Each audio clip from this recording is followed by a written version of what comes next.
नमस्कार। आज की इस बेहद दिलचस्प चर्चा में हम भारतीय संविधान की उस जटिल और कह सकते हैं दोहरी प्रकृति को डिकोड करने वाले हैं जो हमेशा से पॉलिटिकल साइंस का सबसे हॉट टॉपिक रही है, भारतीय संघवाद। सुनने में सिंपल लगता है लेकिन असल में ये एक बहुत बड़ा पैराडॉक्स है। तो आइए बिना देर किए सीधे मुद्दे पर आते हैं। सबसे बड़ा सवाल जो अक्सर दिमाग में आता है, क्या हमारा भारतीय संविधान सचमुच एक फेडरेशन यानी संघीय व्यवस्था है, या फिर ये भेस बदलकर बैठा एक एकात्मक यानी यूनिटरी राज्य है? देखिए, भारत राज्यों का एक संघ तो है, लेकिन अगर आप इसका प्रैक्टिकल बर्ताव देखेंगे ना, तो ये ट्रेडिशनल फेडरल स्ट्रक्चर से काफी अलग काम करता है। और यही हमारी सबसे बड़ी कॉन्स्टिट्यूशनल पहेली है। इस पूरी गुत्थी को हम 4 हिस्सों में समझेंगे। पहले इस संवैधानिक दुविधा या एम्बिग्विटी पर बात करेंगे, फिर देखेंगे कि बड़े-बड़े स्कॉलर्स इस पर क्या कहते हैं। इसके बाद हम उन यूनिटरी एलिमेंट्स यानी ठोस सबूतों की जांच करेंगे और आखिर में इस पूरी डिबेट का एक बैलेंस्ड रेजोल्यूशन निकालेंगे। तो चलिए शुरू करते हैं। Section 1, the constitutional ambiguity. अब सच तो यह है कि भारतीय संविधान को आप ना तो पूरी तरह से एक संघात्मक यानी फेडरल बॉक्स में फिट कर सकते हैं और ना ही पूरी तरह से एकात्मक बॉक्स में। ये अपने आप में एक बिल्कुल ही अनूठा मिला जुला सा प्रयोग है। बढ़ते हैं सेक्शन 2 की तरफ, द स्कॉलर्स डिबेट।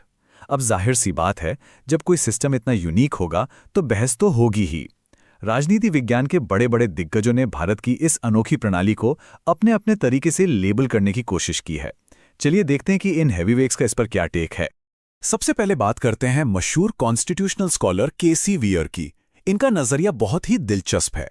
वियर का साफ मानना था कि भले ही भारत में संघीय सिद्धांत मौजूद हैं, लेकिन सेंटर के पास इतनी ज्यादा पावर्स हैं कि पूरा डायनामिक ही बदल जाता है। उनके हिसाब से राज्यों के मुकाबले केंद्र कहीं ज्यादा ताकतवर है। और यहीं से निकलकर आता है उनका दिया हुआ फेमस टर्म क्वाजी फेडरल यानी अर्धसंघीय। इसे ऐसे समझिए कि एक ऐसा सिस्टम है जहां राज्य तो हैं, लेकिन पड़ला हमेशा सेंटर का ही भारी रहता है। तो वियर के नजरिए से भारत कोई प्योर फेडरल स्टेट नहीं है, बल्कि एक क्वाजी फेडरल ढांचा है।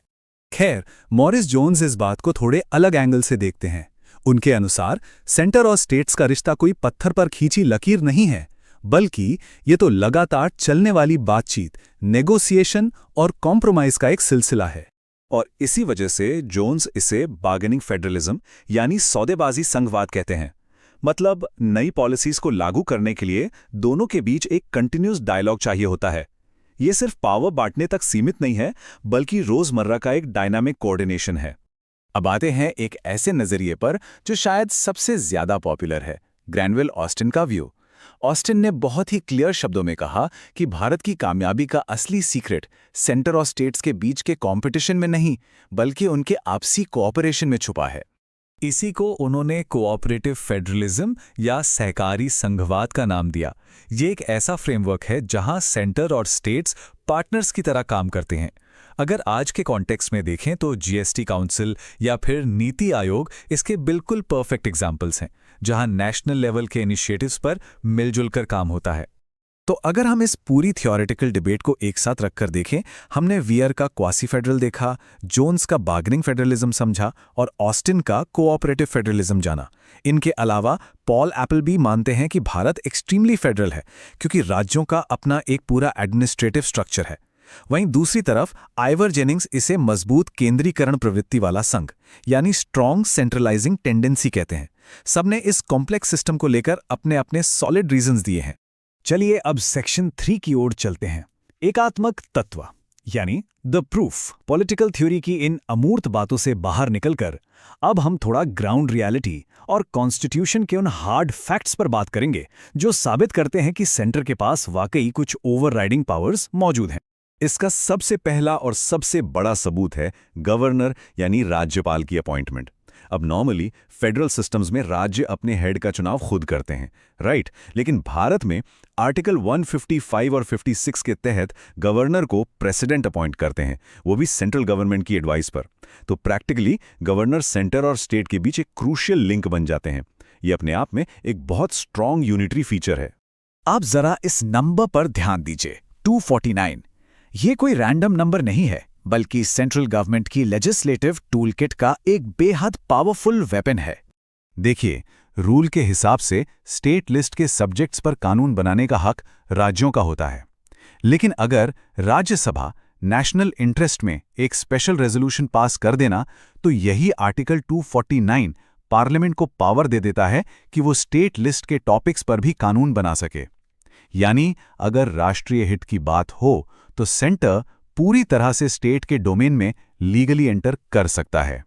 राज्यों की बाउंड्रीज बदलने के प्रोसेस को ही ले लीजिए। पार्लियामेंट जब चाहे किसी भी राज्य का एरिया, बाउंड्री या नाम बदल सकती है। हाँ, स्टेट से उनकी राय जरूर मांगी जाती है, लेकिन वो राय बाइंडिंग नहीं होती। सेंटर उसे मानने के लिए मजबूर नहीं है। इसीलिए तो भारत को अक्सर विनाशी राज्यों का अविनाशी संघ कहा जाता है। मतलब स्टेट्स की बाउंड्रीज तो बदल सकती हैं, लेकिन जो यूनियन है वो टूट नहीं सकता। और अब आते हैं आर्टिकल 352 से लेकर 360 पर। ये नंबर्स आपको बिल्कुल याद होने चाहिए, क्योंकि ये वो इमरजेंसी प्रोविजंस हैं जो जरूरत पड़ने पर पूरे के पूरे सिस्टम का गियर ही चेंज कर देते हैं। आर्टिकल 352 के तहत नेशनल इमरजेंसी, 356 के तहत प्रेसिडेंट्स रूल या फिर 360 के तहत फाइनेंशियल इमरजेंसी। ऐसी सिचुएशंस में स्टेट्स की ऑटोनॉमी लगभग खत्म सी हो जाती है। अचानक से सारी पावर सेंटर के हाथों में आ जाती हैं। इमरजेंसी लगते ही हमारा फेडरल ढांचा पूरी तरह से एक यूनिटरी कैरेक्टर ले लेता है। ये फेडरल गवर्नेंस से यूनिटरी गवर्नेंस की तरफ सबसे बड़ा और सबसे ड्रामेटिक शिफ्ट होता है।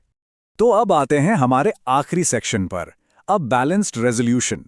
इतनी सारी बातें डिस्कस करने के बाद एक बात तो क्लियर है कि हमारा कॉन्स्टिट्यूशन कोई खामियों का पुलिंदा नहीं है, बल्कि ये पावर को बैलेंस करने का एक एब्सोल्यूट मास्टर क्लास है, एक ब्रिलियंट आर्किटेक्चरल ब्लूप्रिंट है।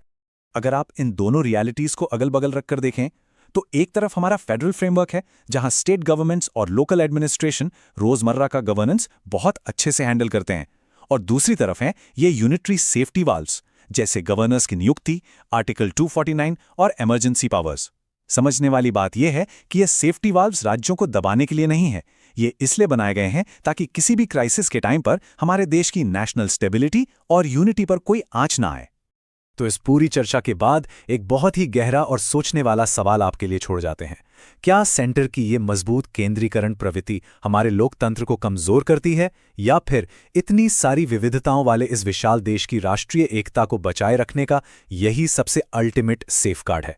इस संवैधानिक बैलेंस की यही खूबी है जो हमें सोचने पर मजबूर कर देती है। आज के इस डीप डाइव एनालिसिस में हमारे साथ जुड़ने के लिए बहुत बहुत शुक्रिया।